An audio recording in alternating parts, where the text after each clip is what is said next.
Alexei Navalny, who has just been convicted to 19 years in prison for the crime of extremism. Diana Magnay, our Moscow correspondent, is in the studio with me.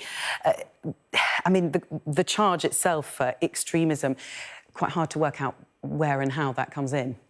Yes, and during the process, Navalny said that he had more than 3,000 pages presented to him with these supposed charges of extremism in them, but that it's actually quite difficult to make head or tail of what exactly they're accusing him of. But what they are arguing is that his anti-corruption foundation, which is banned in Russia, is an extremist organisation. He funded it. They also, one of the charges is that he tried to rehabilitate Nazi ideology. But I mean, the fact of the matter is this and all the other charges that have been laid at Navalny's door since basically 2012 are politically motivated.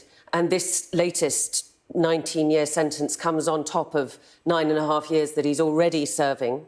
And there is a further case on terrorism charges, which will be brought against him at some point, which could see him get more time still. So he's 47 years old. He'll be 66 when this case is up. You know, I mean, the Kremlin wants to make sure that he is out of sight and out of mind, but he does keep his message coming out.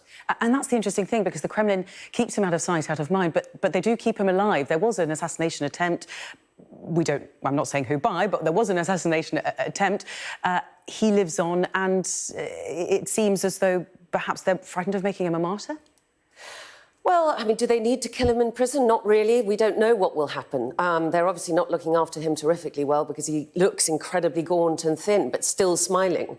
I think as long as he's in prison, frankly, at the moment, the Russian people have other stuff to worry about. So even if he does get his message out on Instagram and all the rest of it, and yesterday he released a statement saying, obviously, I'm going to get a Stalinist-style sentence, but that is only being done to intimidate you. And what I want you to do is actually do any tiny thing that you can to show your protest against this regime and to try and create a better future for Russia, however small that is, because actually it is shameful to do nothing. But I really don't think that that is going to resonate amongst the Russian people, because we've seen protests crushed since the beginning of this war.